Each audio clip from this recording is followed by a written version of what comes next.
Bonjour à toi et bienvenue dans cette vidéo qui s'intitule Comment tu fonctionnes, partie 1. C'est avec grand plaisir que je vais te partager et te transmettre mes connaissances et mon savoir concernant l'être humain. Je suis Caroline Guérissi, je suis praticienne du détachement de traumatisme depuis 6 ans et c'est avec plaisir que j'œuvre désormais sur l'île de la Réunion. Détachement de traumatisme, c'est vraiment un outil thérapeutique breveté déposé à l'INPI et qui est absolument destiné à tout le monde, à toutes celles et ceux qui ont envie de s'occuper d'eux-mêmes et de se libérer efficacement. Souvent, quand on entend traumatisme, on pense tout de suite à une catégorie de personnes qui a subi des viols, des agressions, des accidents, et on limite cet outil à une catégorie de personnes. Moi, je veux mettre les choses au clair tout de suite, il n'y a aucune hiérarchie, aucun degré d'importance dans les traumatismes. À partir du moment où on ressent un mal-être, où on ressent des peurs, des angoisses, tout un tas d'émotions et de ressentis négatifs, on est légitime à s'occuper de soi et d'aller faire le nettoyage, entre guillemets, de tout ce qui entrave à notre bien-être.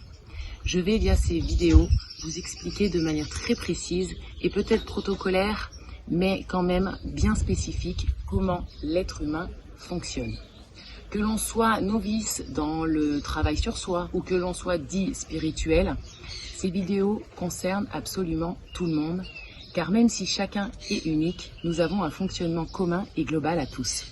Tu as peut-être déjà entendu, il est inutile d'aller dans le passé est passé, on ne peut en rien le changer. Je suis plus ou moins d'accord avec ça. Il me semble que si on veut vivre une vie épanouie, épanouissante dans l'instant T et pouvoir atteindre nos objectifs et arpenter notre chemin de vie de manière légère, je pense quand même qu'il est indispensable d'aller faire un retour en arrière et d'aller apporter de la lumière et de l'amour dans des moments de notre vie qui sont restés figés et qui aujourd'hui sont la cause de notre mal-être. Quand je dis faire un retour en arrière, c'est effectivement, oui, le passé, on peut en rien le changer. En revanche, nous avons accumulé depuis notre conception tout un tas d'émotions négatives, de ressentis négatifs, de chocs émotionnels et d'événements traumatisants. On pense que c'est derrière nous et que c'est passé, mais détrompe-toi, tous ces événements traumatisants qui sont en rien digérés efficacement régissent aujourd'hui notre vie. On peut aujourd'hui se sentir dans un mal-être général. Je vais en rien rentrer dans le détail de tout ce qu'on peut ressentir de négatif, mais si aujourd'hui on ressent un mal-être, il faut impérativement aller dans le passé pour retrouver l'origine qui cause ce mal-être et s'en libérer efficacement. Car oui, on reconnaît au cerveau l'aptitude d'encoder des informations, il programme ces informations, mais on lui reconnaît, et heureusement, l'aptitude de les déprogrammer. C'est tout l'objectif du détachement de traumatisme, c'est d'aller déprogrammer à la racine de manière efficace et durable un choc émotionnel, une émotion négative, pour qu'elle soit libérée efficacement et durablement. Je suis intimement convaincue que l'adolescent, le jeune adulte ou l'adulte d'aujourd'hui ne peut en rien être pleinement épanoui si son enfant intérieur est en souffrance. Maintenant, quelque chose que j'ai envie de transmettre et qui est selon moi important, quand on fait un travail sur soi, il est inutile de l'amorcer avec de la lutte et du combat. Je pense que si on s'occupe de soi, de son passé et de libérer son enfant intérieur, on peut apporter énormément d'amour et ça peut être quelque chose d'extrêmement agréable à faire et de bénéfique. Et c'est surtout un temps pour soi, un temps où nous allons vider notre sac pour que notre chemin de vie soit le plus léger possible. Je vais commencer donc par t'expliquer comment nous, êtres humains, nous fonctionnons avec un schéma qui est très simple pour que ce soit accessible à tous. Que l'on soit un homme ou une femme, on est tous sans exception dotés de 2 cerveaux. L'inconscient en rose et le conscient en bleu. Nos 2 cerveaux ou 2 hémisphères sont tous les 2 reliés par un câble qu'on appelle le corps calleux. On va tout simplement retenir que c'est un câble. Le premier cerveau qui s'active en rose avec les chemins neuronaux, c'est notre inconscient. Lui, il s'active de nos 0 à 7 ans. 0 étant dès la conception dans le ventre de maman. 0 comprend aussi les vies antérieures, si tu y crois. Donc, de 0 à 7 ans, c'est notre inconscient et c'est le siège de nos émotions. Notre inconscient, il gère tous nos automatismes physiologiques, biologiques, naturels, tels que la respiration, les battements du cœur, la température du corps, la pousse des cheveux. En rien de manière consciente, on s'occupe de ça, c'est l'inconscient qui gère. Effectivement, il existe des exercices de respiration, donc celle-ci peut devenir consciente, mais de manière générale, au quotidien, chaque jour, en rien tu penses à respirer, ça se fait tout seul. Ça, c'est du domaine de l'inconscient. L'inconscient, lui, c'est tout ce qui est plus fort que nous. C'est du domaine des addictions, des tics, des tocs, des allergies, mais aussi de toutes nos réactions qui sont plus fortes que nous. Parfois, on aimerait avoir telle ou telle attitude, mais c'est plus fort que nous. La réaction surgit, l'émotion surgit, même si on aimerait en conscience faire autrement, c'est plus fort que nous. Parfois, on se dit, on va manger un carré de chocolat sur la tablette, et finalement, c'est la tablette qui y passe parce qu'il y a quelque chose en nous qui est plus fort et qui prend le dessus. Notre inconscient, lui, il a sa propre logique. On dit qu'il est global. Global, ça veut dire quoi? Ça veut dire que là, tu m'écoutes, tu regardes la vidéo, certainement, mais tu peux tout à fait, en m'écoutant, entendre également les bruits à l'extérieur. Tu peux entendre les oiseaux qui chantent, tu peux entendre une voiture qui passe, une porte qui se claque. Tu peux très bien également, en même temps que tu regardes le schéma sur l'ordinateur, ou sur la tablette, ou sur le téléphone, voir derrière ce qui se passe. Tu peux voir le mur, tu peux voir peut-être le canapé, ou peut-être quelqu'un qui marche. Donc tout en m'écoutant et en regardant la vidéo, tu peux également de manière globale voir plus large. Notre inconscient, lui, il est intemporel. Intemporel, ça veut dire qu'il ne fait aucune différence entre hier, aujourd'hui et demain. Un enfant, avant 7 ans, très naturellement, et c'est tout à fait normal, peut dire « Demain, j'étais chez mamie, hier, je vais à la piscine ». Et il est inutile d'apprendre à un enfant avant 7 ans le passé, le présent et le futur, car pour lui, dans son fonctionnement, pour l'instant, est totalement dans l'intemporalité. Cette intemporalité aussi peut se manifester avec cet exercice, c'est que si tu repenses à un événement qui date ou qui est récent, un événement qui soit t'a laissé des sensations agréables ou à l'inverse des sensations désagréables, un événement traumatisant, si tu repenses à cet événement et si celui-ci est en rien digéré, instantanément, l'émotion liée à cet événement se fait ressentir et de manière intacte. C'est bien pour ça que via le détachement de traumatisme et grâce à cette intemporalité, on peut aller de manière efficace, solutionner et libérer efficacement un événement traumatisant, même s'il date d'il y a 5, 10, 40 ou même 60 ans. Notre inconscient, lui, c'est tout ce qui est du domaine artistique, du domaine de la créativité, de l'intuition et des rêves. Autant nos rêves quand on dort que nos rêves éveillés. Je rêve de tel projet, je rêve de telle chose. Notre inconscient, lui, il ignore la négation.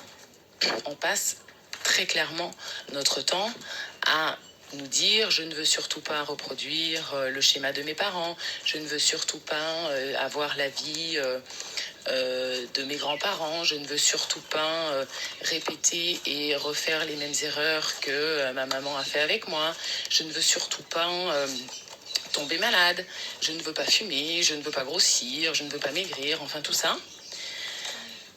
Le problème, c'est que l'inconscient, lui, il ignore la négation.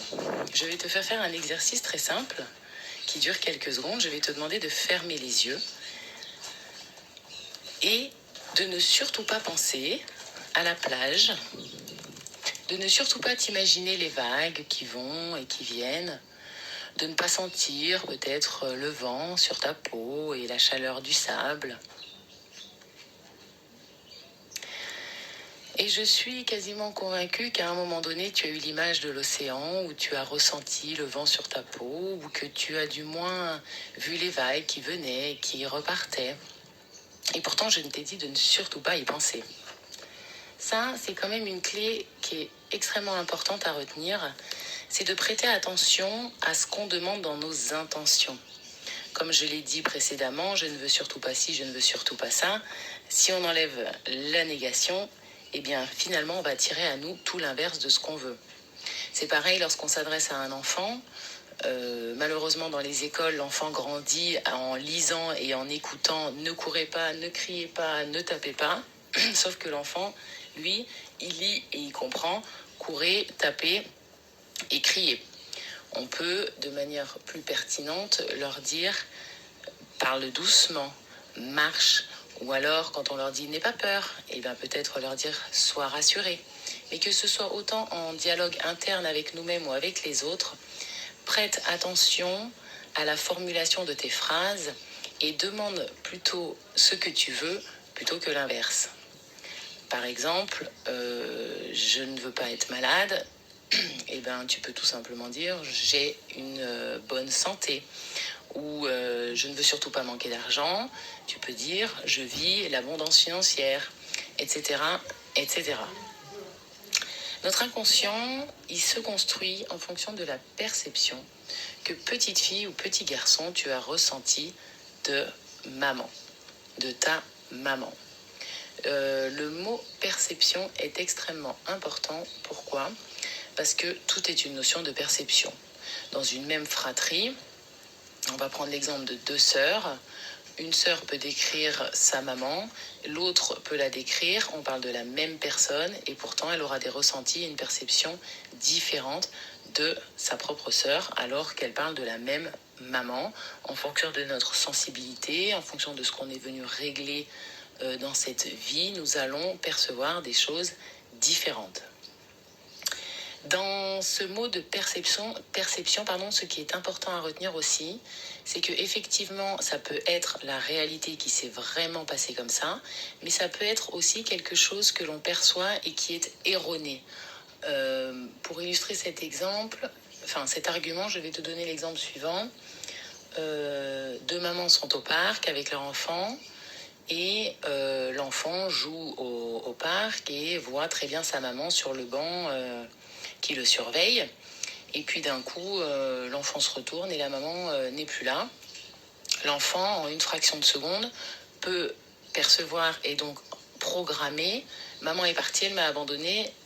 Et là, ça peut être une angoisse ou tout un tas de choses. Sauf que peut-être la maman de son côté est partie chercher quelque chose dans la voiture et a demandé à son ami de veiller sur l'enfant.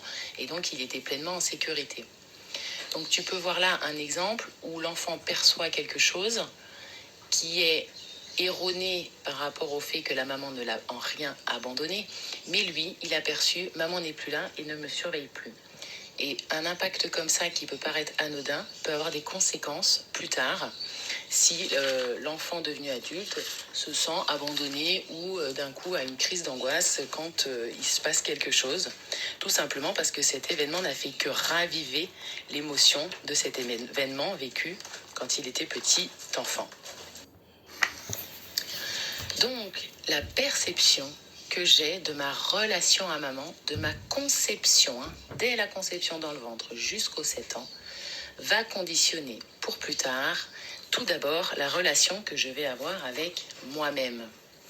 Moi-même, écrit comme ça, veut tout simplement dire l'amour de moi, l'amour que je m'accorde, l'amour que je me porte, le respect que je m'apporte. Il faut bien comprendre que dès la conception, l'enfant ressent absolument tout ce que maman peut ressentir. En fonction de sa perception, oui, mais c'est comme si l'enfant était l'éponge émotionnelle de sa maman, et ce, jusqu'à ses 7 ans. L'idée est en rien de culpabiliser les mamans ou d'en vouloir à sa maman. Le tout, là, par le biais de cette vidéo, c'est de prendre conscience de ce qui est devenu néfaste et toxique en nous pour pouvoir s'en libérer. La perception que je vais avoir de maman et de ma relation avec elle va conditionner pour plus tard ma relation de couple. Pourquoi ? Parce que le premier couple qui se forme, hors jumelles de conception, mais ça j'y reviendrai plus tard, le premier couple de notre vie, c'est nous avec maman. Bébé et maman forment un couple. Plus tard, quand nous allons vouloir vivre une vie de couple, qu'on soit un homme ou une femme, qu'on aime les hommes ou les femmes, peu importe, nous allons attirer à nous un partenaire de vie qui va nous faire revivre les mêmes émotions, autant agréables que désagréables, que maman nous a fait vivre de 0 à 7 ans. Ma relation avec maman va conditionner également ma relation avec mes enfants, si j'en ai, et ma relation avec mes amis, mes véritables amis, ceux qu'on compte sur les doigts d'une main. Ça, c'est aussi en lien avec maman. Je vais donner un exemple. Une maman attend une petite fille et pendant cette grossesse, le papa part parce qu'il refuse cette grossesse ou alors il décède ou il décide de se désengager dans son rôle de père, peu importe. Toujours est-il que la maman se retrouve seule pendant cette grossesse. Il se peut que plus tard, cette petite fille qui naît et qui devient une femme adulte, il se peut qu'elle ait des difficultés ou qu'elle soit totalement dans l'incapacité, elle, de donner vie à un enfant. Pourquoi ? Parce qu'au niveau de l'inconscient, un traumatisme a été enregistré pendant sa gestation. Et pour elle, le risque, si elle attend un enfant, c'est que son partenaire s'en aille, parte, se désengage. Son inconscient va mettre en place tout ce qu'il faut pour sa survie, même si d'un point de vue primaire, on a l'impression que c'est un blocage, que c'est un gros problème physique et qu'il faut impérativement le régler. Je pense que l'inconscient fait tout ce qu'il peut pour protéger cette personne d'un éventuel danger. C'est ce qu'on appelle dans ces cas-là un avantage secondaire. C'est le moment où notre corps ou notre inconscient met en place un système qui nous protège, même si celui-ci nous paraît négatif sur l'instant. C'est-à-dire que cette femme qui désire un enfant est dans l'incapacité d'assouvir ce désir parce qu'au fond d'elle, depuis le ventre de sa maman, est enregistré, si tu as un enfant, il y a un risque que l'homme s'en aille. C'est un exemple, bien évidemment, parmi des centaines et des centaines d'autres.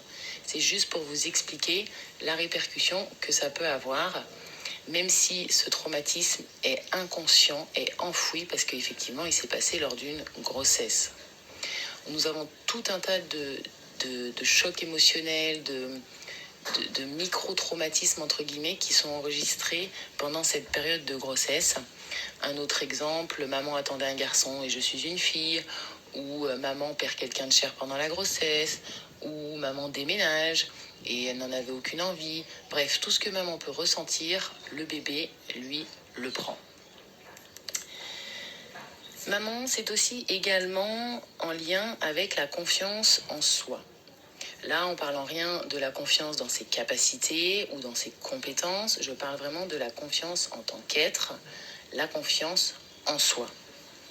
Il y a beaucoup d'autres domaines aussi qui sont impactés par rapport à la relation que petite fille et petit garçon nous avons avec maman. Mais là, j'ai mis les principaux. Je vais quand même en énumérer quelques-uns. Maman, c'est aussi en lien avec le rapport que l'on peut avoir aujourd'hui avec la vie, avec la mort, avec la maladie, avec la nourriture, avec le rapport avec son propre corps. Au niveau de l'inconscient, nous avons aussi notre prénom.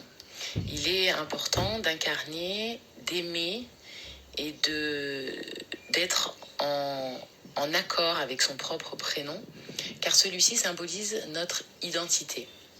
Il y a des personnes qui détestent leur prénom et qui se font appeler par un surnom ou un diminutif, ou même par un autre prénom.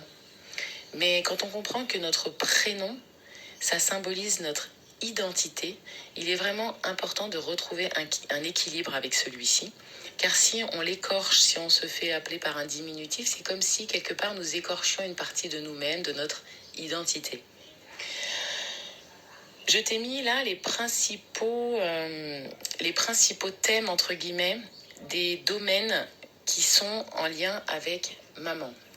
Si tu rencontres bien sûr un déséquilibre, un blocage ou toute autre émotion négative dans un de ces domaines que je viens d'énumérer, je t'invite à aller voir en profondeur, avec clarté et transparence et honnêteté, à aller voir comment était ta relation avec ta maman. Est-ce que c'était une maman toxique ? Est-ce que c'était une maman violente, agressive ? Est-ce que c'était une maman malade, dépressive ? Toujours est-il qu'on ne peut donner à l'autre que ce qu'on a reçu. Donc l'idée, c'est d'en rien d'aller se culpabiliser, comme je l'ai dit tout à l'heure. Le tout, c'est de se poser et d'aller ouvrir, j'ai envie de dire, cette partie de nous-mêmes de 0 à 7 ans et d'aller faire comme un feedback de ce que j'ai pu recevoir, de ce que j'ai pu donner avec maman. Il y en a qui ont beaucoup de souvenirs de leur enfance et il y en a pour qui ça reste le néant, le vide et qui n'ont absolument aucun souvenir de ce qui a pu se passer pendant leur enfance. Si tu n'as aucun souvenir, sois totalement rassuré car grâce à l'outil du détachement de traumatisme, en tant que praticien thérapeute, que ce soit mes amis, collègues ou moi, nous sommes en mesure d'aller retrouver l'origine et ton inconscient se souvient de tout. Mais j'expliquerai le protocole d'une séance de détachement dans la 3e vidéo. Une chose que je vais te dire avant de te laisser, c'est que tout ce programme de nos 0 à 21 ans. Quand je dis tout ce programme, c'est qu'effectivement, tout ce qui arrive après 21 ans, que ce soit agréable ou désagréable, n'est que la résultante, n'est que la suite logique d'événements vécus pendant la période 0-21. Aujourd'hui, nous avons mis le zoom sur notre partie de 0-7 ans, qui est donc la partie de l'inconscient. Dans la prochaine vidéo, nous allons parler du 7-14 ans et dans la 3e, du 14 à 21 ans. Et nous allons voir les domaines impactés pendant ces périodes. Ce qu'il faut comprendre, c'est que si quelqu'un vit quelque chose de traumatisant, un événement douloureux à 30 ans, 35 ans, en tout cas après 21 ans, il faut bien comprendre que l'origine de cet événement est pendant cette période 0-21. Je vais donc te laisser digérer et intégrer tout ce que je viens de t'expliquer là aujourd'hui par le biais de cette vidéo. Si tu es prêt ou prête à te libérer efficacement, tu peux me contacter sur mon adresse mail que je vais laisser dans la description. En attendant, je te souhaite une excellente journée et je te dis à la prochaine pour poursuivre tout cet apprentissage de tout ce que je peux t'enseigner et te transmettre par le biais de ces vidéos. Agréable journée et à très bientôt.